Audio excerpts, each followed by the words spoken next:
Galaxy News Hour Live। बिहिबार बुटौल र पाल्पाको बसन्तपुर डाँडा जोड्ने लुम्बिनी केबल कारको भव्य उद्घाटन भयो।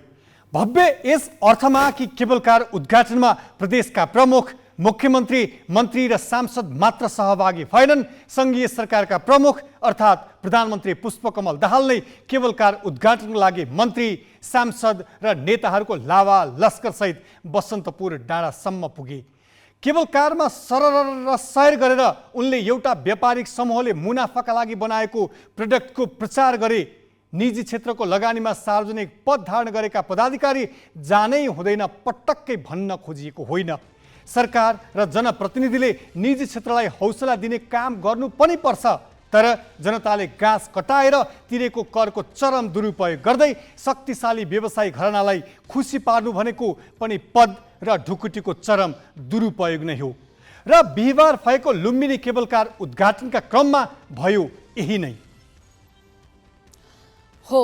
लोकले देख्दा पनि लज्जा हुने गरी प्रधानमन्त्री नै गएको कार्यक्रममा परराष्ट्र, खेलकुद, वनदेखि पर्यटन राज्य मन्त्रीसम्मको लस्कर उपस्थित हुनुको पछाडि जनताले तिरेको कर सक्नु बाहेक अर्को उपादेयता केही थिएन। थियो भने केवल ठुला व्यापारीसँग उनीहरूको अमुक स्वार्थको सम्बन्ध मात्रै। सरकार, राज्य र राजनेताले हौसला नै दिने हो भने साना व्यापारी व्यवसायीलाई पनि ढाडस र ऊर्जा दिनुपर्ने हो, तर त्यस्तो कतै देखिँदैन। त्यो भन्दा पनि अर्को आश्चर्यजनक र निन्दनीय विषय थियो एक व्यवसायीको नाफामुखी नयाँ व्यापार उद्घाटनका लागि प्रदेशसभाको बैठक नै स्थगित गरिनु। प्रदेशका जनताका लागि आगामी आर्थिक वर्षको नीति तथा कार्यक्रम ल्याउनका लागि तय भएको बैठक नै स्थगित गरिनुको विशेष कारण थियो आइएमई ग्रुपले सञ्चालनमा ल्याएको केबल कार उद्घाटनमा उच्च पदस्थको लावा लस्कर उपस्थित गराउनु। आम जनताले आफ्ना पीरमर्का समाधान, विकास र समृद्धिका लागि चुनेका प्रतिनिधि र छानेको सरकार यसरी समृद्ध घरानाको शरणमा पर्छ भने उनीहरूबाट आम जनताले अपेक्षा नै के गर्ने?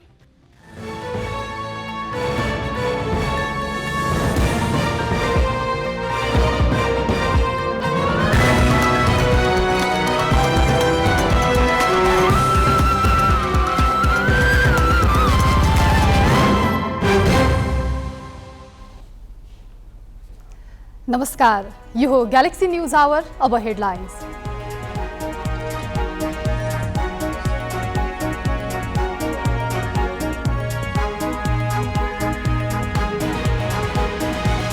करको दर हेरफेर र शक्तिशाली नेताको क्षेत्रमा बजेट केन्द्रित गरेकोमा सत्तारूढ सांसद नै आक्रोशित। यथास्थितिमा पास गर्न नदिने एकीकृत समाजवादीको चेतावनी, किसानलाई राहत मिल्ने अर्थमन्त्रीको दावी। सत्तारूढ कांग्रेस ने जिल्ला निर्वाचन कार्यालय खारेजीको विपक्षमा निर्णय सच्याउन प्रधानमन्त्रीलाई आयोगको ध्यान आकर्षण। आयोग भन्छ निर्वाचनको वैधतामाथि प्रश्न उठे जवाफदेही हुँदैन। अर्थतन्त्रका बाह्य सूचकमा निरन्तर सुधार। 10 महिनामा 10 खर्ब भन्दा बढी रेमिट्यान्स भित्रियो। शोधनान्तर बचत बढेर 2 खर्ब 14 अर्ब। विदेशी विनिमयको सञ्चिति पौने 15 खर्ब।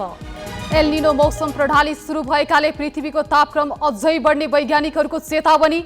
5 वर्षमा विश्वव्यापी तापक्रम 1.5 डिग्री भन्दा बढीले बढ्ने प्रक्षेपण। र ए डिभिजनमा बढुवा भएकै सिजन खुमल्टा रेलिगेसनमा तनावपूर्ण खेलमा चर्च बोइजसँग 2-0 पराजित। एपीएफलाई हराउँदै फ्रेन्च रेलिगेसनबाट जोगियो।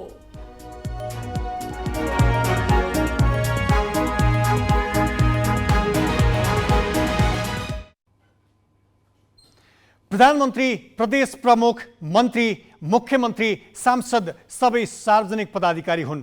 उनीहरूका आफ्नै जिम्मेवारी छन्। उनीहरूको भरण पोषणका लागि आम नागरिकले आफ्नो घाँस कटाएर कर तिर्दै आएका छन्, तर उनीहरू आफ्नो जिम्मेवारीप्रति इमान्दार देखिँदैनन्। उनीहरू आफ्नो कामै छोडेर एकजना व्यापारीको निम्ता मान्न पुगेका छन्। हो, प्रधानमन्त्री, प्रदेश प्रमुख, मन्त्री, मुख्यमन्त्री, सांसद तथा प्रदेशका सभामुख, उपसभामुख र मन्त्रीहरू आइएमई ग्रुपले सञ्चालनमा ल्याएको केबल कारको उद्घाटनमा सहभागी भएका हुन्। कतिसम्म भने लुम्बिनी प्रदेशसभाको बैठक त विशेष कारण देखाएर स्थगित नै गरियो।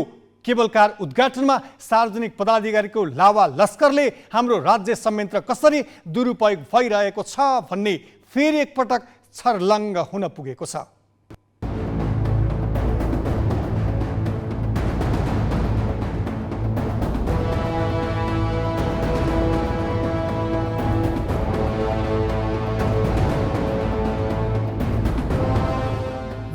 त्यहाँको सरकारले आगामी आर्थिक वर्षको नीति तथा कार्यक्रम बिहिबार ल्याउने तालिका थियो।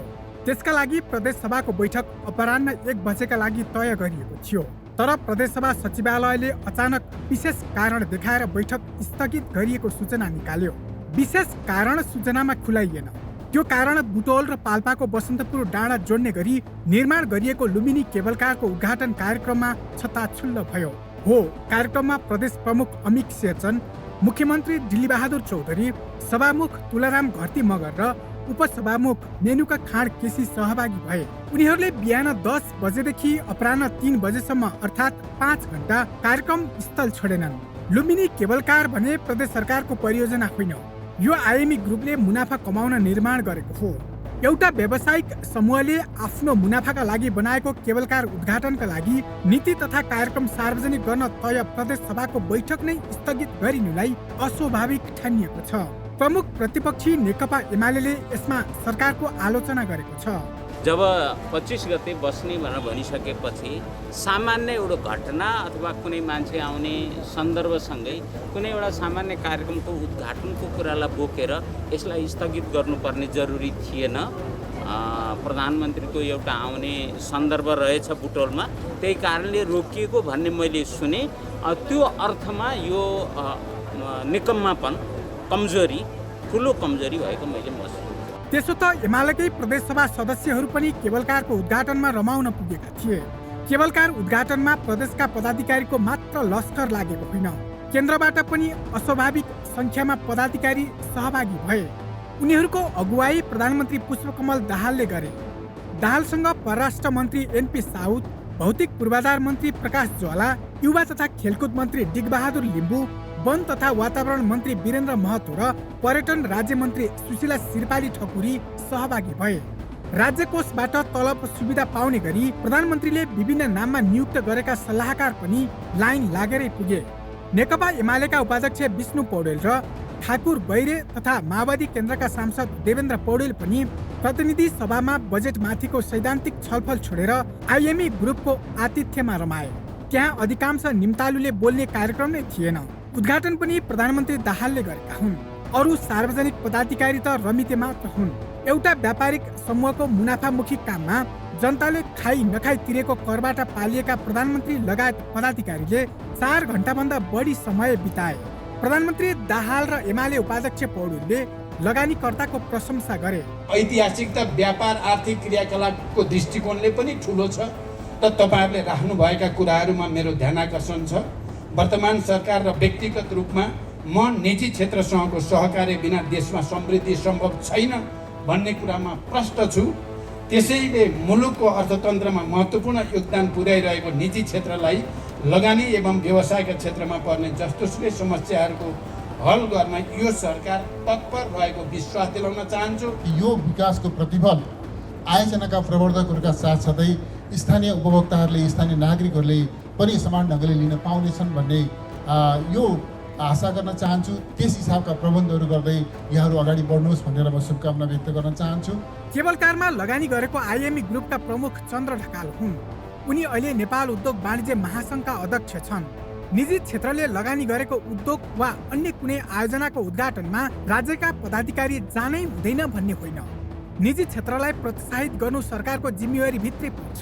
तर व्यापारिक घरानाले नितान्त आफ्नो फाइदाका लागि थालेको व्यवसाय शुभारम्भमा राज्यका महत्त्वपूर्ण पदाधिकारी कामै नभए जसरी लस्कर लागेर सहभागी हुनु लज्जाको विषय हो। आफ्नो भूमिका बिनै मन्त्रीहरूको लस्कर लाग्नुलाई उनीहरू आफ्नो जिम्मेवारी प्रति कति पनि जवाफदेही नभएको रूपमा अर्थाइएको छ। त्यति मात्र होइन, सार्वजनिक पदाधिकारी व्यापारिक घरानाको इसारामा चल्ने गरेको यसबाट फेरि पनि पुष्टि भएको छ। ग्यालेक्सी फोकेका लागि बुटौलबाट शिव डुम्रेको रिपोर्ट।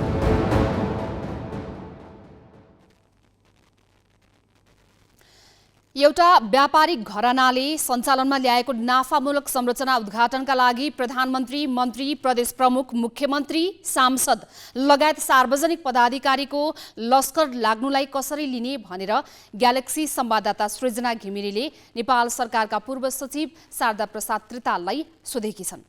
जाने कस्ता कुराहरूमा चाहिँ प्रधानमन्त्रीले सहभागी हुने भन्ने पहिले एउटा निर्देशिका नै तयार भएको थियो। अन्त अब मन्त्री परिषदले तयार गरेको निर्देशिकालाई अब संसदले बनेको कानुनलाई त पालना नगर्ने मन्त्रीमण्डलका सदस्यहरूले अब त्यो निर्देशिका पालना गर्ने भन्ने कुरा हुँदैन। त्यसलाई त उहाँहरूले वास्तै गर्नुहुन्न। वास्तवमा भन्ने हो भने यसमा दुईटा पक्ष छन्। एउटा प्रधानमन्त्री कस्तो कार्यक्रममा जाने कस्तोमा नजाने भन्ने कुराहरू एउटा महत्त्वपूर्ण विषय हो। अर्को कुनै चाहिँ व्यक्तिले अथवा कुनै व्यावसायिक घरानाले सञ्चालन गरेको कार्यक्रममा प्रधानमन्त्री सहभागी हुने हो कि होइन भन्ने कुराहरू पनि त्यो त्यत्तिकै महत्त्वपूर्ण छ। यसले एकातिर प्रधानमन्त्रीको साधन स्रोतको जुन खर्च हुन्छ त्यसको प्रश्न पनि छ भने अर्कोतिर चाहिँ नैतिकताको प्रश्न पनि हुन्छ।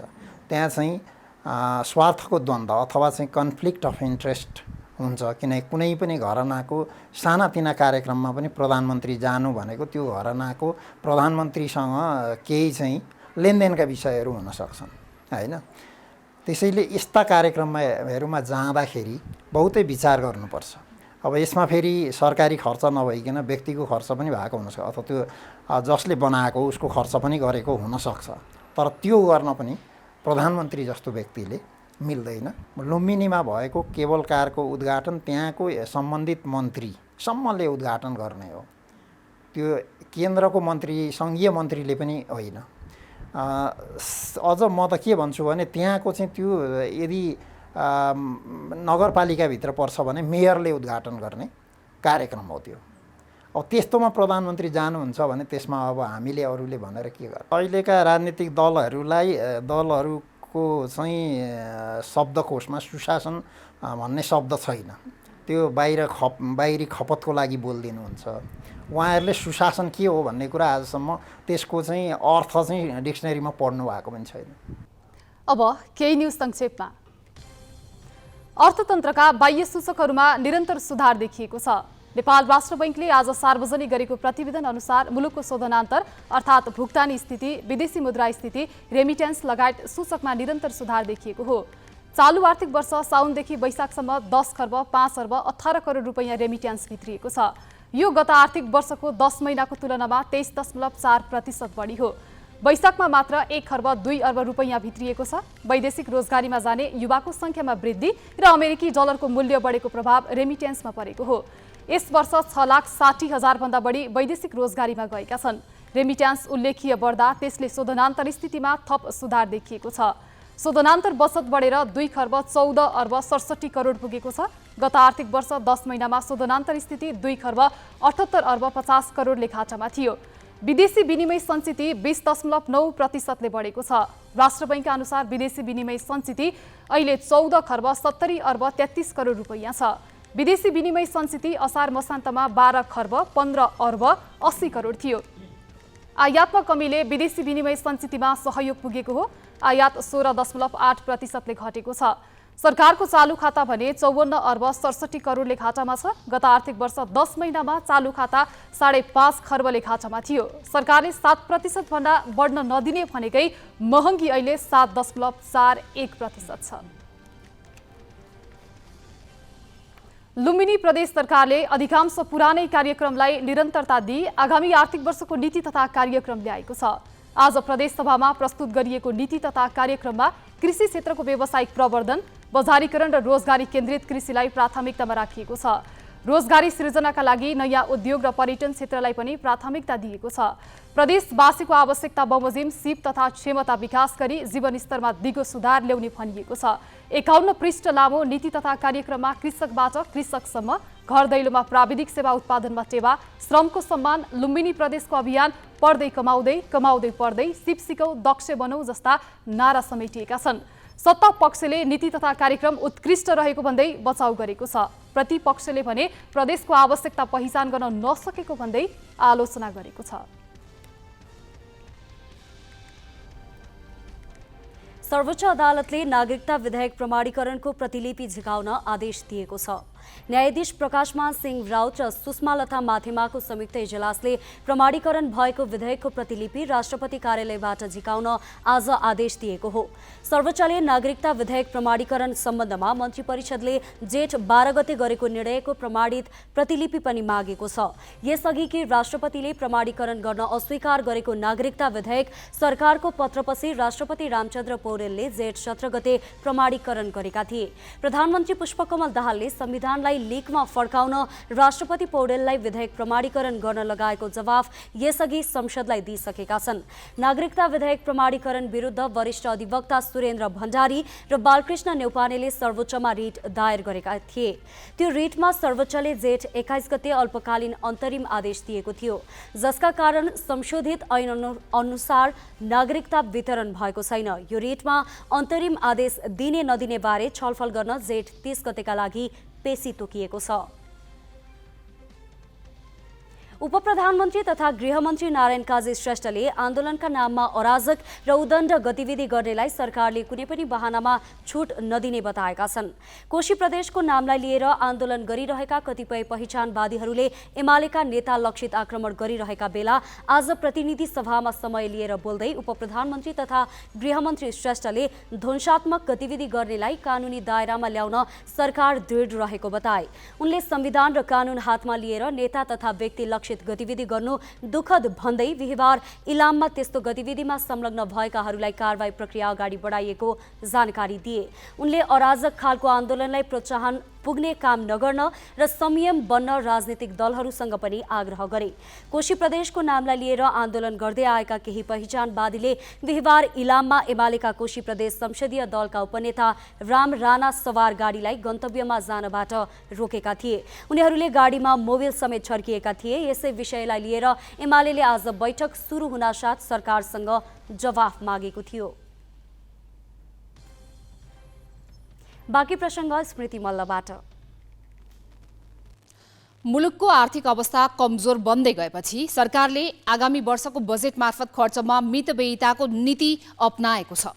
खर्च कटौतीका लागि 20 वटा संस्था खारेजी वा गाब्ने नीति लिएको छ। खारेजीको सूचीमा जिल्ला निर्वाचन कार्यालय पनि परेको छ। निर्वाचन आयोगले भने सरकार र राजनीतिक दलहरूलाई भेटेरै यो कदम कानुन विपरीत हुने भन्दै असन्तुष्टि जनाएको छ। सत्तारूढ दलकै नेताहरूले पनि जिल्ला निर्वाचन कार्यालय खारेज गर्न नहुने मत जाहेर गरेका छन्।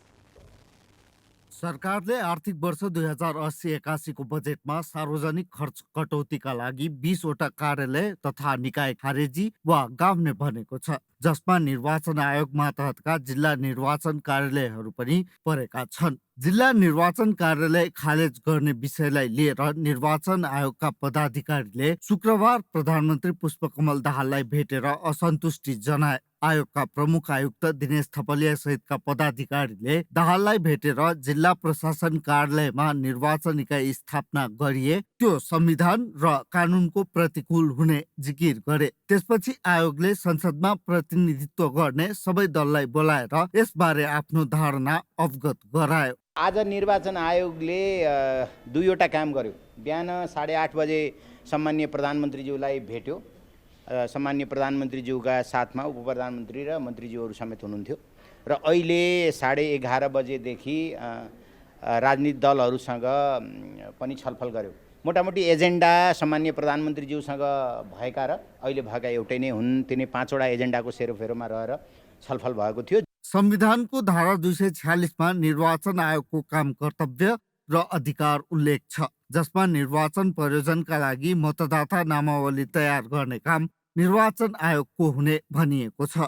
आयोगमा सहभागी सत्ता पक्ष र प्रतिपक्ष दलका प्रतिनिधिहरूले पनि संविधान विपरीत जिल्ला निर्वाचन कार्यालय खारेज गर्न नहुने बताए। जुन कुरा अहिले माननीय अर्थमन्त्रीज्यूले बजेट मार्फत जुन मर्ज गर्ने कुरा ल्याउनु भएको थियो जिल्ला निर्वाचन कार्यालयहरू, त्यसलाई मर्ज गरिनु हुँदैन भन्ने मैले पार्टीको आधिकारिक धारणा, हुन त हाम्रो पार्टी सरकारमा छ नै, तथापि पार्टीले निर्वाचन आयोगका कार्यालयहरूलाई छुट्टै अङ्गको रूपमा नै राख्नुपर्छ, छुट्टै कार्यालयकै रूपमा स्थापना हुनुपर्छ भन्ने कुरा हामीले राखेका छौँ। निर्वाचन कार्यालयहरू खारेज गर्ने जुन चाहिँ प्रस्ताव अहिले संसदमा लिएर गएको छ।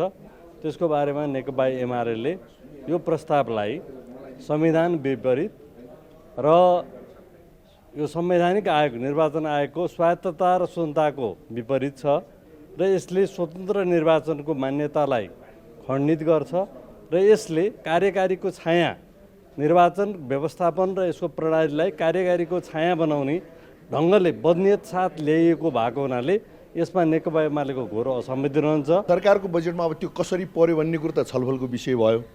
आम जनता, पत्रकार मित्रहरू सबैले तपाईँहरूले सरकारमा राख्नु सक्नुहुन्छ, तर चाहिँ कानुनमै त्यो विषय छैन भने त्यो बजेट भाषण पनि भोलि कानुनै बन्ने विषय हो।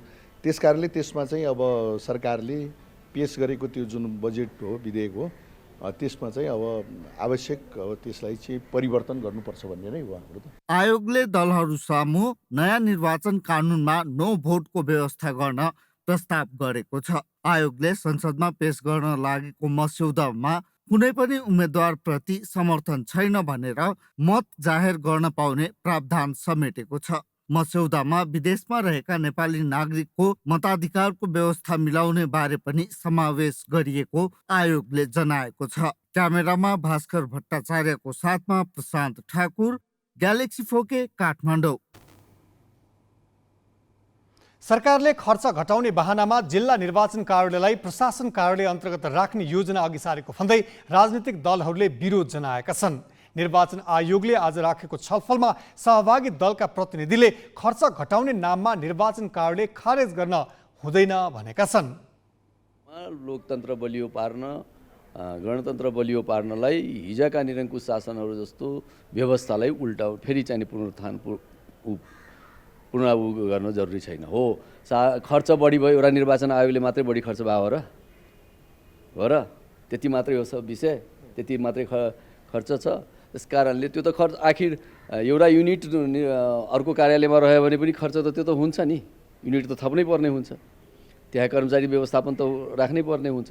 त्यस कारणले त्यसको तर्क गलत तर्क छ। हाम्रो सामान्य असहमति मात्रै रहेन, सरकारले पेश गरेका यस्तो नीति र कार्यक्रममा नै यस प्रकारका गम्भीर कुराहरू चाहिँ आउनु, जुन सत्तारूढ दललाई पनि त्यो थाहा छैन, त्यसका नेताहरूलाई पनि थाहा छैन, प्रधानमन्त्रीलाई थाहा छैन, उसलाई अर्थमन्त्रीलाई थाहा छैन, कसैलाई थाहा नभइकन यस्ता विषयहरू प्रवेश हुने कुरा चाहिँ यो गम्भीर कुरा हो।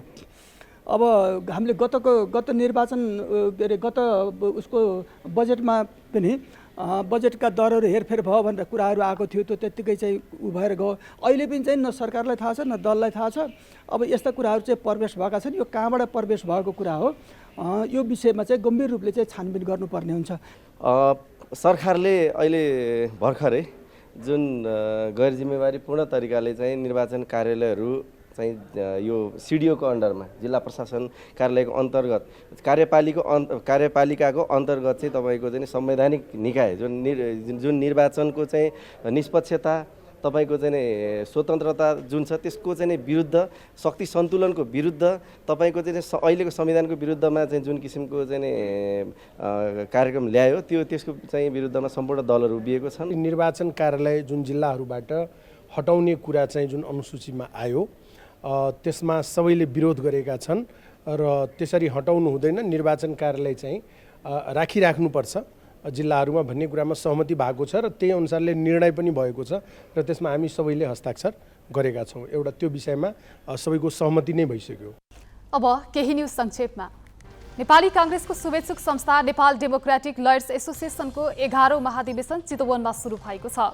आज टाढीमा सुरु अधिवेशन भोलिसम्म चल्नेछ। महाधिवेशनको कांग्रेस सभापति शेरबहादुर देउवाले उद्घाटन गरे। उनले सकेसम्म मिलेर नभए स्वस्थ प्रतिस्पर्धा गरेर नेतृत्व चयन गर्न आग्रह गरे। उद्घाटन सत्रमा अधिकांश कानुन व्यवसायीले एसोसिएसनमा हस्तक्षेप नगर्न पार्टी नेतृत्वसँग आग्रह गरे। त्यसपछि नेता शेखर कोइराला र महामन्त्री गगन थापाले महाधिवेशनले गरेको निर्णय मात्र आफूहरू तयार रहेको बताएका थिए। नयाँ नेतृत्व चयनका लागि भोलि मतदानको तालिका छ। वैज्ञानिकहरूले पृथ्वीमा एल्निनो मौसम प्रणाली सुरु भएको बताएका छन्। यो भनेको तापक्रममा वृद्धि भई सुक्खा बढी हुनु हो। जलवायु परिवर्तनले तापक्रम बढ्ने क्रम जारी रहँदा यस प्रणालीले विश्वको तापक्रम थप बढ्ने उनीहरूको भनाइ छ।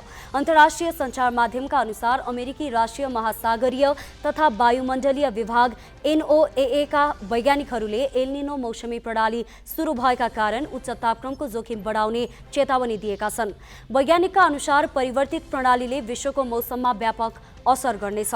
अस्ट्रेलियामा खडेरी, दक्षिणी अमेरिकामा बढी वर्षा र दक्षिण एसियाको मनसुनलाई कमजोर बनाउने जस्ता वातावरणीय प्रभाव विज्ञहरूले प्रक्षेपण गरेका छन्। सामान्यतया एल्निनो मौसम प्रणाली सुरु भएको एक वर्षभित्र पृथ्वीको तापक्रममा अत्यधिक वृद्धि हुने गरेको मौसमविदको भनाइ छ। यो मौसमी प्रणाली सम्भवतः सन् 2024 को वसन्तसम्म रहनेछ। त्यसपछि यसको प्रभाव कम हुनेछ। एल्निनोको प्रभावले सन् 2024 लाई विश्वकै सबैभन्दा तातो वर्ष बनाउने मौसम विज्ञहरूको अनुमान छ। भूमध्य रेखा नजिकैको मध्य र पूर्वी प्रशान्त महासागरमा समुद्रको सतहको तापक्रम पछिल्लो पटक सन् 2018-19 मा औसतभन्दा बढी तात्दा मौसमको सामान्य ढाँचामा बदलाव आएको थियो। यो अवस्था औसतमा प्रत्येक 2 देखि 7 वर्षमा देखिने गर्छ। यसैबीच विश्व मौसम विज्ञान संगठन WMO का अनुसार आउँदो 5 वर्षमा विश्वव्यापी तापक्रम थप 1.5 डिग्री भन्दा माथि बढ्ने दावी छ।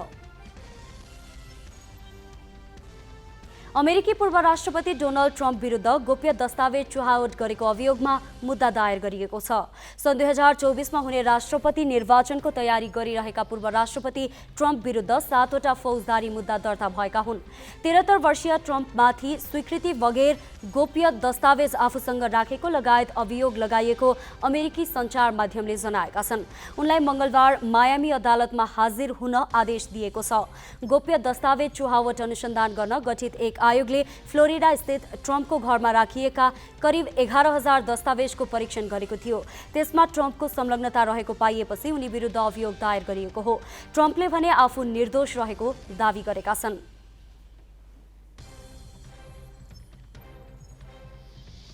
बाँकी प्रसङ्ग नवराज पाण्डेबाट।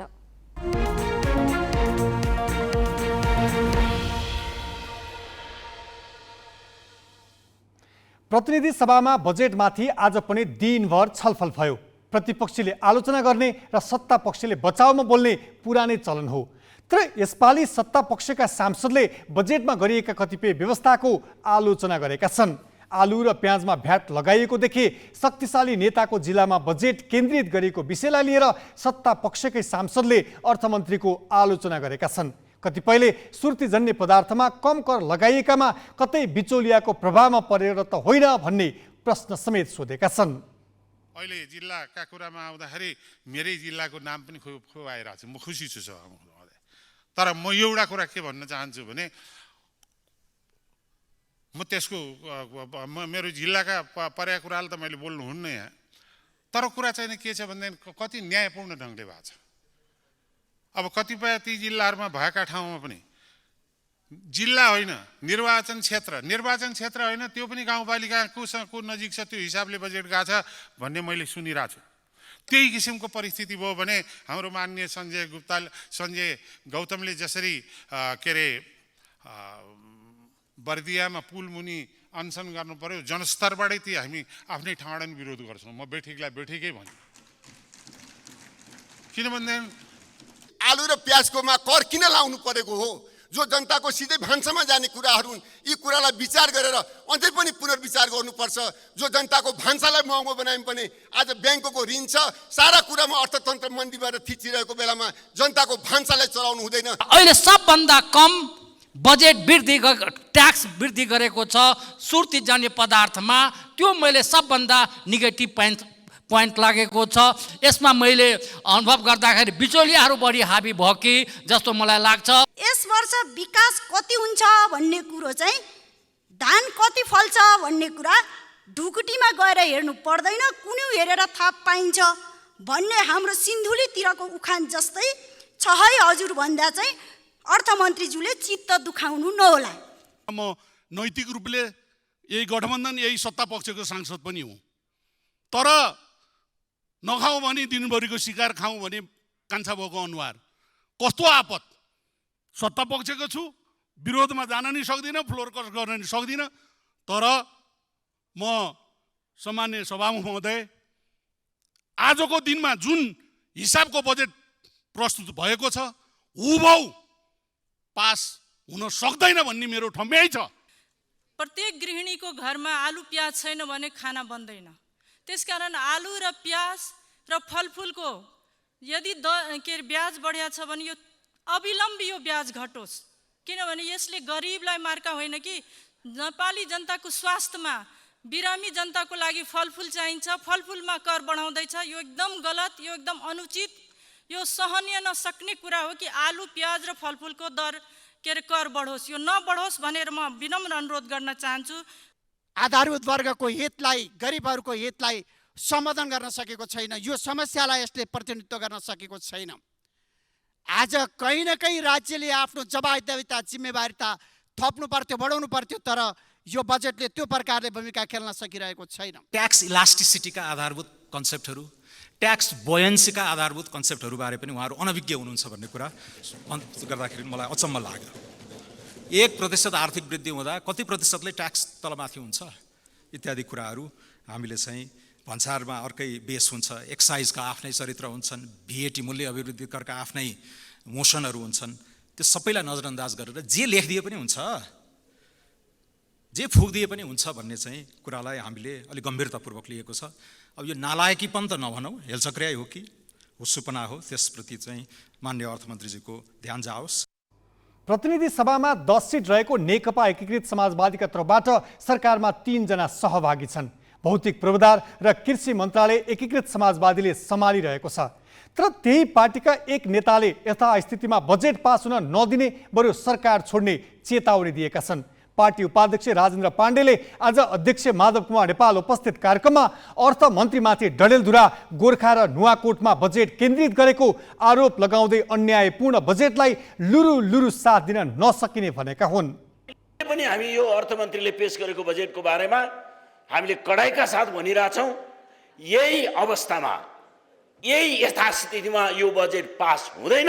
हामी प्रतिपक्षको सांसद भएर होइन, सत्ता पक्षकै भएर पनि यही यथास्थितिमा यो बजेट पास हुन दिँदैनौँ।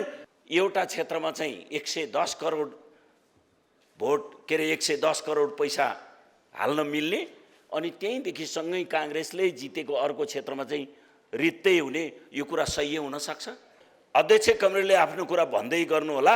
म उपाध्यक्ष भएको नाताले पनि सरकार छोड्न परोस्, यो अन्यायलाई सहनु हुँदैन भन्ने कुरामा चाहिँ हामी लाग्नुपर्छ। त्यसो गरेर मात्रै पार्टी निर्माण हुन्छ। लुरु पछि लागेर पार्टी निर्माण हुँदैन। सरकारले आगामी आर्थिक वर्ष मूल्य अभिवृद्धि कर अर्थात् भ्याटको दायरा विस्तार गर्न खोजेको छ। यसअघि भ्याट छुट दिएका 170 वस्तु तथा सेवामा अब फेरि भ्याट लाग्नेछ। 340 वस्तुमा दिएको अन्त शुल्कको छुट पनि खारेज गरेको छ। त्यस्तै आलु, प्याज लगायत वस्तुमा पनि भ्याट लगाउने प्रस्ताव बजेटमा गरिएको छ। यसबाट आयातित आलु प्याजको भाउ महँगिनेछ। सांसदहरूले यसको विरोध गरिरहँदा अर्थमन्त्री प्रकाश शरण महतले आज राष्ट्रिय सभामा जवाफ दिने क्रममा स्वदेशी किसानलाई राहत मिल्ने दावी गर्दै भ्याटको दायरा बढाउने आफ्नो नीतिको बचाउ गरे। भ्याटको दर घट्दै जाने, छुट चाहिँ हरेक वर्ष बढाउँदै जाने प्रवृत्ति थियो। त्यसलाई हामीले त्यो छुटलाई चाहिँ अब घटाएका छौँ। अब भ्याटको दायरालाई बढाएका छौँ। नेपालमा राजस्व वृद्धि भएकै वैज्ञानिक कर प्रणाली भ्याट प्रवेश गरेपछि यो हाम्रो चाहिँ राजस्वको दायरा फराकिलो भएको, ट्याक्सको परिधिमा सबै आएका छैनन् भन्ने आकलनका आधारमा त्यो ट्याक्स प्रणालीले चाहिँ लागू भएको थियो। तर बिस्तारै हटाउँदै त्यसको चाहिँ अब सास नै बाँकी नरहने जस्तो स्थिति हुँदै गएपछि अब ट्याक्सको बेस पनि श्रिङ्क हुँदै गयो। त्यसकारण यसपालि अझै म भन्दिनँ 100% हामीले यसलाई वैज्ञानिक बनाउन सक्यौँ, त्यो म दाबी गर्दिनँ, किनभने मसँग समय नै कम थियो। यति छोटो समयमा सम्पूर्ण कुरालाई चाहिँ एउटा अर्डरमा ल्याउनु, त्यसको डेप्थमा पुगेर गर्नु सम्भव थिएन। तर मैले जे सम्भव छ रात दिन एक गरेर चाहिँ बेस्ट ल्याउनु कोसिस गरेको छु। त्यसले कतिपय स्वार्थ समूहहरू अत्तालिएर यो चाहिँ लेखौनीदेखि यो विरोधमा अनेक खाले चाहिँ कुराहरू चाहिँ आउने कुरा जुन भएको छ, त्यसको कारण के हो भने मैले हेड अन त्यो प्रवृत्तिको खिलाफमा उभिएँ र राजस्वको दायरा पनि बढ्ने तर कागती जस्तो निचोरिएर चाहिँ त्यो ट्याक्स लिने पनि नगर्ने, त्यो हिसाबले हामीले चाहिँ यो ट्याक्सको प्रस्ताव राख्यौँ। यहाँ चाहिँ यो प्याज आलुमा लाग्यो, आम सर्वसाधारणको चाहिँ अप्ठ्यारो पर्यो भन्ने पनि कुरा आछ। तर हामी सँगसँगै के भनिरहेछौँ, हाम्रो चाहिँ सामान्य खाद्य वस्तु पनि किन्ने, तरकारी पनि विदेशैबाट, आलु पनि विदेशैबाट हामी भन्छौँ। फेरि के भन्छौँ भने आन्तरिक उत्पादनलाई प्रोत्साहन दिने, प्रमोट गर्ने यो कर प्रस्ताव ल्याउँदा फेरि यो त आम यो उपभोक्तालाई चाहिँ मार पर्ने गरेर चाहिँ ल्यायो। यो चाहिँ भ्याट जुन लगाइया छ त्यो भन्सार बिन्दुमै लाग्छ, जुन ठुलो डिपार्टमेन्टल स्टोरहरूमा जान्छ त्यहाँ त अलिकति पहुँचवाला पुग्ने हो नि, हो त्यहाँ त्यो आन्तरिक उत्पादन पनि त्यहाँ पुग्यो भने लाग्छ। तर सामान्य जुन चाहिँ अब के अरे पसलहरू छ र ठुलो कारोबार छैन तिनीहरूलाई लाग्दैन भनेपछि अधिकांश हाम्रो आन्तरिक उत्पादन हुने त्यस्तै छ। विशाल कमर्सियल हाम्रो चाहिँ उत्पादन ठुलो भोल्युममा हुने छैन। सानो सानो कोअपरेटिभ्सहरू इन्डिभिजुअल्सहरूले यहाँ ल्याएर तरकारी बजारमा अथवा चाहिँ विभिन्न चाहिँ मार्केटमा बेच्छन् र त्यो चाहिँ यो टोलको उसको पसलमा पुग्छ, उनीहरू यो चाहिँ ट्याक्स उनीहरूलाई चाहिँ त्यो भ्याट लाग्दैन। अघिल्लो सरकारमा माओवादी केन्द्रका नेता जनार्दन शर्मा अर्थमन्त्री थिए। बजेटलाई लिएर उनी निकै विवादित भए। अनधिकृत व्यक्तिलाई अर्थ मन्त्रालयमा प्रवेश गराई व्यापारी घरानाको स्वार्थ अनुसार करका दर हेरफेर गरेको आरोप उनीमाथि लाग्यो। उनले ल्याएको बजेट कार्यान्वयन निकै फितलो हुन पुग्यो। राजस्वको वृद्धि दर 55 वर्ष यता पहिलो पटक नकारात्मक भयो। यो पृष्ठभूमिमा प्रमुख प्रतिपक्षी नेकपा एमालेका अध्यक्ष केपी शर्मा ओलीले जेठ 21 गते प्रतिनिधि सभाको बैठक मार्फत चालु आर्थिक वर्षको बजेटलाई 0 अङ्क दिए। उनले माओवादी केन्द्र 32 सिटमा खुम्चिएकोमा व्यङ्ग्य पनि गरे। ओलीलाई आज तत्कालीन अर्थमन्त्री एवं माओवादी केन्द्रका सांसद शर्माले प्रतिनिधि सभाको बैठक मार्फत नै जवाफ फर्काएका छन्। उनले ओलीको अभिव्यक्तिलाई सत्ताबाट विमुख हुनु पर्दाको पूर्वाग्रह र प्रतिशोध मात्र भनेनन्। सुपारीको तस्करी रोक्नुका साथै सुर्तीजन्य पदार्थमा कर बढाए बापत आफूमाथि श्रृङ्खलाबद्ध आक्रमण गरेको आरोप लगाए। उनले आफूले बनाएको बजेटको जिम्मा आफैले लिने भन्दै माओवादी केन्द्रको साथ बिना ओलीको सिंहदरबार यात्रा कठिन हुने बताएका छन्। अहिले संसदमा तेस्रो पार्टी बनेको छ, तर यससँग परिवर्तनको तापबाट आएको चुम्बकीय शक्ति यथावत छ। चुम्बकीय शक्तिमा धातुहरूलाई आकर्षित गर्ने गुण हुन्छ, त्यसैले धातुहरू यसमा टाँसिन्छन्। अहिले पनि धातु चुम्बकमा टाँसिन्छन्, चुम्बक धातुमा कहिले पनि टाँसिँदैन। यो कुरा एक्का रहोस्। संविधान संघीयता धर्मनिरपेक्षता समावेशिता र समानुपातिक जस्ता मुद्दा माओवादीका विरासत हुन्। त्यसैले यसैका बलमा माननीय केपी ओलीजीलाई 2/3 प्रधानमन्त्री बनाउन हामीले पार्टीगत रूपमा, समूहगत रूपमा, व्यक्तिगत रूपमा योगदान पुर्याएका होइनौँ। र याद रहोस्, माओवादीको शक्ति बिना तपाईँको सिंहदरबार यात्रा कठिन छ र भइरहनेछ। गत मङ्सिरको निर्वाचनमा तपाईँको एकल एजेन्डा अनुमोदन नभएको र शक्तिको व्यापक क्षयकरण भएको कुरा याद रहोस्। 3 वर्ष अघि सुदूरपश्चिम प्रदेशको सामाजिक विकास मन्त्रालयले 6 करोड 40 लाख रुपैयाँमा 16वटा एम्बुलेन्स खरिद गर्दा आर्थिक अनियमितता भएको आरोप लागेको थियो। प्रदेशको सार्वजनिक लेखा समितिले त प्रतिवेदन नै सार्वजनिक गर्दै खरिद प्रक्रियामा व्यापक भ्रष्टाचार भएको बताएको थियो। त्यसबेला अख्तियारसम्म पुगेको त्यो विषयमा सबै तैचुप मैचुप भए। तर अत्याधुनिक भनिएका ती सबै एम्बुलेन्स अहिले काम नलाग्ने अवस्थामा पुगेपछि एम्बुलेन्स खरिदमा भ्रष्टाचार भएको विषयलाई थप बल पुगेको छ। सुदूरपश्चिम प्रदेशको सामाजिक विकास मन्त्रालयले 2077 साल कार्तिकमा एम्बुलेन्स वितरण गर्दा ख श्रेणीको अत्याधुनिक एम्बुलेन्स भएको दावी गरेको थियो। एम्बुलेन्स सञ्चालन निर्देशिका 2073 मा ख वर्गको एम्बुलेन्समा आकस्मिक उपकरणसँगै travelling ventilator, automated external defibrillator, chest drainage tube र हेमोस्टेटिक सेट लगायतका सुविधा अनिवार्य हुनुपर्छ। तर एम्बुलेन्समा यी कुनै पनि सुविधा छैनन्। गाडीको रकम भुक्तानी गर्नुभन्दा पहिला ती गाडीमा रहेका सामान सम्झौता बमोजिम भए नभएको र वातावरण अनुकूलित भए नभएको जाँच गर्नुपर्ने नियम छ। तर यी सबै नियमको व्यवस्था गरी एकमुष्ट एम्बुलेन्स खरिद गरिएको थियो। सुदूरका पहाडी क्षेत्रका लागि भनी खरिद गरेका 16 एम्बुलेन्स अहिले प्राय निर्वाचन क्षेत्रले फिर्ता गरिसकेका छन् भने बाँकी रहेका एम्बुलेन्स प्रयोगविहीन अवस्थामा थन्किएका छन्। 16 गाडी आए थे, एक गाडी कति कहाँ छन् कति कहाँ छन् सब खडा भइगयो। यो नि चलेको छ। यो मात्र एउटा चलेको? अब त हेर्नु कहीँ देखा छैन आज भोलि। अन्य गाडीको भन्दा निकै कमजोर खालको भएकाले पहाडी जिल्लामा हामीसँग त्यो एम्बुलेन्सलाई सञ्चालन गर्न सक्ने भएकाले बुढिङा नगरपालिकाले प्रदेश सरकारलाई त्यो फेरि फिर्ता गरेर त्यो हामीसँग लाई उपलब्ध गराएको एम्बुलेन्स लालजाडी गाउँपालिकालाई बुझाइसकेका छ। सरकारी बजेटबाट खरिद गरिएका करोडौं मूल्यका एम्बुलेन्समा यति चाँडै खराबी आउनुले पनि त्यसबेला एम्बुलेन्स खरिद प्रकरणमा व्यापक आर्थिक अनियमितता भएको कुरालाई समेत प्रस्ट्याइदिएको छ। तर प्रदेशको सामाजिक विकास मन्त्रालयले भने एम्बुलेन्स हस्तान्तरण पश्चात नै आफूहरूको जिम्मेवारी पूरा भएको भन्दै तर्कन खोजेको छ। अब हामीले हस्तान्तरण गर्दाखेरि नै जुन संस्थालाई अथवा जुन पालिकालाई हामीले हस्तान्तरण गरेका चाहिन्छौँ सञ्चालन र व्यवस्थापनको जिम्मेवारी उहाँहरूकै भनेर चाहिँ हामीले हाम्रोमा दाखिला गरेर उहाँलाई दिएको होइन कि हाम्रोबाट हटाएर हपानै गरेर हस्तान्तरण नै गरेर उहाँहरूकै स्वामित्वमा रहने गरेर हामीले चाहिँ पठाएको चाहिँ हो। सुदूरपश्चिम प्रदेश सभाको सार्वजनिक लेखा समिति अन्तर्गतको छानबिन उपसमितिले एम्बुलेन्स खरिदमा व्यापक आर्थिक अनियमितता भएको ठहर गरेको थियो, जसमा टाटा कम्पनीका मिनी ट्रक खरिद गरेर एम्बुलेन्स बनाएको, लागत अनुमान परिवर्तन गर्दा पुनः निर्णय नगरिएको र सामाजिक विकास मन्त्रालयले गल्ती ढाकछोप गर्न भुक्तानी प्रक्रियामा समेत त्रुटि गरेको उपसमितिको छानबिन प्रतिवेदनमा उल्लेख छ। एउटै एम्बुलेन्स दुईचोटि चाहिँ त प्रतिवेदन हुन सक्दैन नि।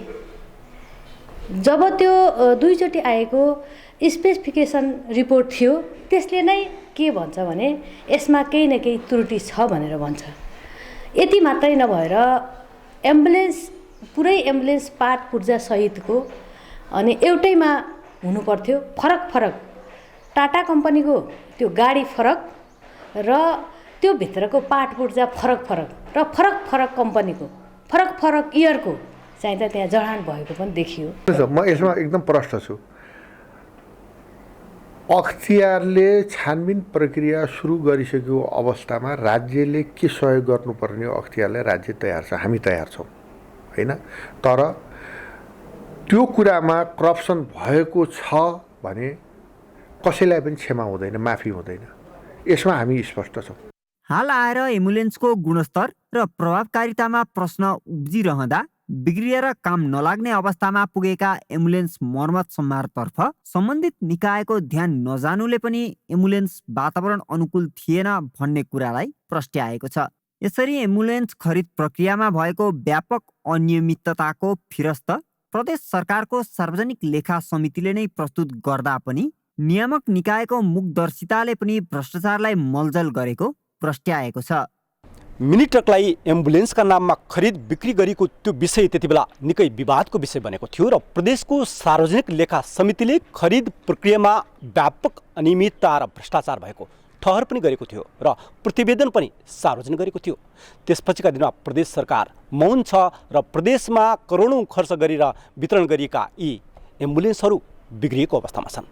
यतातर्फ कसले ध्यान दिने? क्यामेरा पर्सन पुष्कर नेपालीका साथ हिक्मत राउल, ग्यालेक्सी फोके, धनगढी।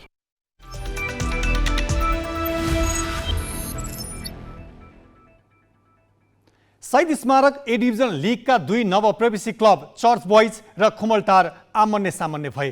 चर्च बोइज च्याम्पियन बनिसकेको थियो भने खुमलटारलाई रेलिगेसनबाट जोगिन जित्नै पर्ने दबाब थियो। तर खुमलटारले खेल जित्नु त परको कुरा, खेलको मर्यादा समेत बिर्सिएर आक्रमणमै उत्रियो। रातो कार्डको वर्षा नै भयो। खेल चर्च बोइजले जित्यो। खुमलटार रेलिगेसनमा पर्यो। रेलिगेसनमा पर्नु र उपाधि जित्नु खेलको नियम नै हो। तर तमासा गर्दै खेलको मर्यादा विपरीत कार्य गर्नु लाजमर्दो विषय हो। शुक्रबार बिहान खुमलचारले विज्ञप्ति निकाल्दै रेलिगेसनमा पर्ने जोखिम भएका टिमहरूको खेल एकै समयमा नभएका कारण खेल नखेल्ने बताएको थियो। तर यो निर्णय लामो समय टिकेन। 90 मिनट अगाडि मैदानमा पुग्नुपर्ने नियम उल्लङ्घन गर्दै खुमलचार करिब 40 मिनट अगाडि मात्र मैदान पुग्यो। आधा दर्जन भन्दा बढी खेल प्रशिक्षक बिना खेलेको खुमलचारले लिग दौरान 3 प्रशिक्षक परिवर्तन गर्यो। आज पनि प्रशिक्षक बिना नै मैदानमा उत्रिएको थियो। यो हेर्दा लाग्थ्यो खुमलचार खेल्ने मनस्थितिमै थिएन। खेल सुरु भयो। 12 मिनेटमा एरिक विष्टको फ्री किकमा सुशील शाहले गोल गरे। चर्च बोइजले अग्रता बनायो।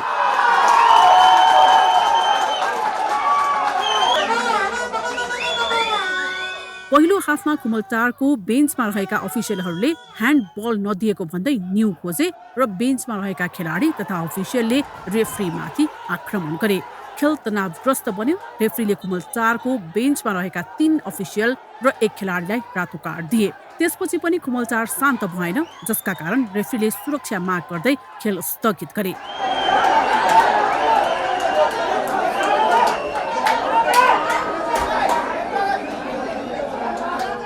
एन्फाले सुरक्षाको दायरा बढायो। आधा घण्टा खेल रोकियो। पुनः सुरु भएको खेलमा चर्च बोइजले अर्को गोल थप्यो। इन्जुरी समयमा नै चर्च बोइजका लागि बेम्बापेले 1 वर्सेस 1 मा फिनिस गर्दै 2-0 को अग्रता चर्च बोइजलाई दिलाए। यता चर्च बोइजका गोलरक्षक एम्स प्रिन्सोले दोस्रो हाफमा रातो कार्ड पाए। चर्च बोइज 10 खेलाडीमा सीमित भयो। तर यसपछि खेलमा थप गोल भएन र च्याम्पियन चर्च बोइजले अन्तिम खेल 2-0 ले जित्दै 26 खेलमा 48 अङ्क जोडेर लिगको अन्त्य गर्यो। चर्च बोइजले पहिलो सहभागितामै शानदार शैलीमा उपाधि चुम्यो।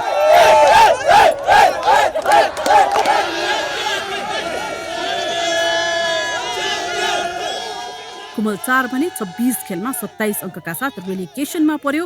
यता फ्रेन्चले अन्तिम खेलमा नेपाल एपीएफ फुटबल क्लबलाई 4-0 ले हरायो र यो जितमा फ्रेन्चले आगामी सिजन ए डिभिजन लिगमा रहने पक्का गरेको छ। एपीएफको यो हारले भने अब थ्रो स्टार र एपीएफ मध्ये एक टोली अर्को सिजन बी डिभिजनमा खटुवा हुने समीकरण बनेको छ।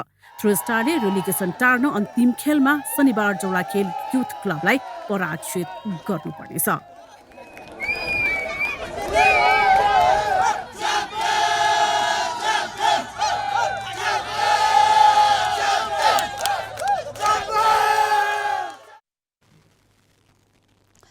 यसपालि सूर्य नेपाल गल्फ टुर अन्तर्गत 8 मध्ये 3 प्रतियोगिता एमेच्योर खेलाडीले जिते। एमेच्योर खेलाडीले उपाधि मात्र जितेनन्, लोभलाग्दो स्कोर पनि निकाले।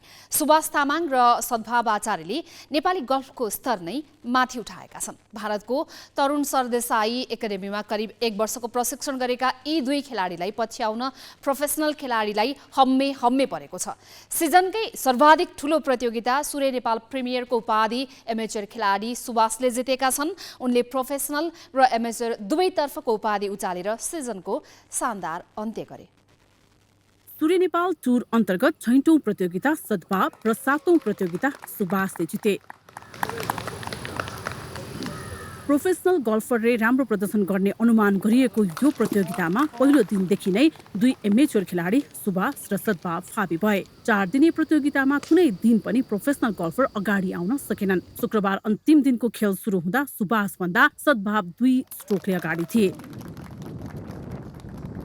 प्रोफेसनल गल्फर भने निकै पछाडि रहे।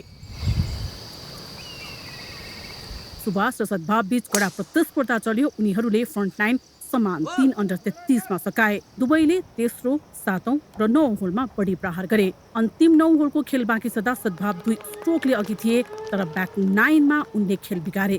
16औं होलमा बढी प्रहार गरे पनि 10औं, 13औं र 14औं होलमा एक शट खेर फाले। सुभाषले भने 10औं देखि 13औं होलसम्म लगातार बढी प्रहार गरे। 14औं होलमा एक शट खेर फालेका उनले 5 पारको 15औं होलमा इगलको सफलता प्राप्त गर्दै ब्याक 9 4 अन्डर 32 मा पूरा गरे। 7 अन्डर 65 को उत्कृष्ट स्कोर गर्दै उनले सद्भावलाई 4 स्ट्रोकले हराए। सुभाषको यो सिजनको दोस्रो र करियरको 5औं प्रो उपाधि हो। जस्तै हामीले अहिले जसरी खेलेको छ, अहिलेको आजको दिनमा जसरी खेलेको छ 17 र 21 अन्डर, हामीले एसियन गेममा पनि त्यति अन्डर खेल्नु भयो भने लियोस् हामी नेपाललाई राम्रो पर्फर्मेन्स गर्न सकिन्छ भनेर हामी होप चाहिँ राखेको छौँ। एसियन गेमको लागि 3 महिना ट्रेनिङले अलिकति एकदम ट्रेनिङ पनि हाम्रो राम्रो हुन्छ जस्तो लाइक राम्रो पनि हुन्छ। एसियन गेमसम्मको लागि ट्रेनिङ पनि मजाले पुगेको हुन्छ। त्यहाँ गएर तरुण सरदेसाई सरले पनि सिकाउनुहुन्छ यस्तो यस्तो गर्नुपर्छ भनेर सबै सिकाउनुहुन्छ। यी दुई गल्फरले अहिले गरेको प्रदर्शनलाई आधार मानेर नेपाल गल्फ सङ्घले एसियाली खेलकुदमा पदकको आशा गरेको छ। एसियाली खेलकुदमा नेपालले व्यक्तिगत र टिम दुवैतर्फ प्रतिस्पर्धा गर्नेछ। टिमतर्फ स्वर्णको अपेक्षा गरेको सङ्घले 4 पुरुष र 3 महिला गल्फरलाई भारतको तरुण सरदेसाई एकाडेमीमा प्रशिक्षण गर्न पठाउने निर्णय गरेको छ। के भनौँ त पर्फर्मेन्स चाहिँ एकदमै माथि गएको जस्तो महसुस भयो। आज नै प्रुभ भयो हैन। व्यावसायिक खेलाएर पनि नराम्रो थिएन। सुकुरे बहादुर राई पनि अब इन्डियामा प्रोफेसनल राम्रै खेलिरहेको खेलाडीहरू पनि आज सबै फिल्डमा भएको पनि थियो। तर त्यसको बावजुद पनि सद्भाव र सुभाषले चाहिँ एकदमै पर्फर्मेन्स एकदमै हाई गएको छ र यतिकै यही स्ट्यान्डर्डमा माथि कन्टिन्यू गयो भने हामी एसियन गेममा चाहिँ दावेदार पनि पक्कै हुन्छ जस्तो आज बल्ल महसुस भएको छ। र म ओलम्पिक कमिटी र स्पोर्ट्स काउन्सिलले के अनुरोध गर्न चाह्यो भने हाम्रो मेन्सको टिममा चाहिँ 4वटा खेलाडी लाने पाइन्छ होइन। 4वटा चाहिँ हरेक दिनको चाहिँ 3 जनाको स्कोर काउन्ट हुन्छ र 4जना चाहिँ हामी लाने पाउँ र त्यो भएर दुःखको साथ चाहिँ हामी एसियन गेममा मेडल जित्ने भनेर टार्गेटमा हामी जाने कोसिस गर्छौँ। खेलाडी पनि एसियाली खेलकुदमा पदक जित्नेमा आशावादी छन्।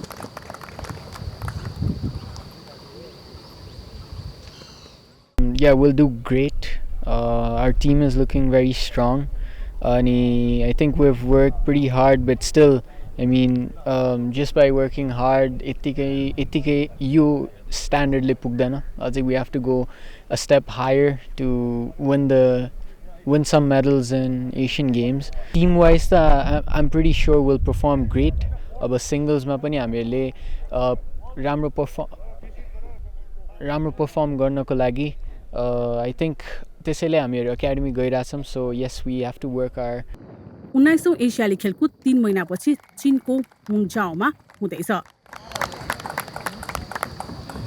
यसअघि भएको 13औं दक्षिण एसियाली खेलकुदमा सुभाषले दोहोरो स्वर्ण पदक जितेका थिए। हामी ग्यालेक्सी न्यूज आवरको अन्त्यमा छौं। जाँदा जाँदै हेडलाइन्स।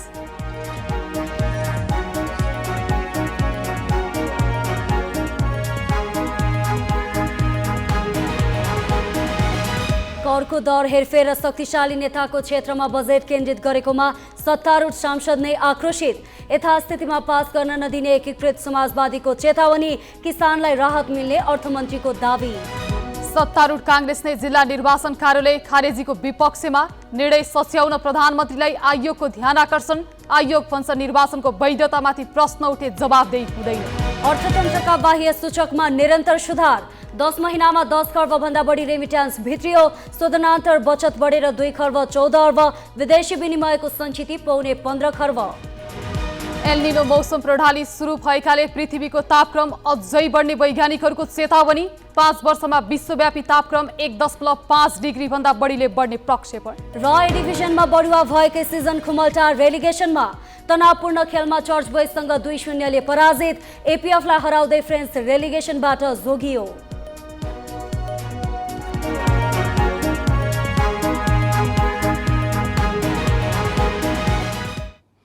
आजलाई ग्यालेक्सी न्यूज आवर सकियो। नमस्ते।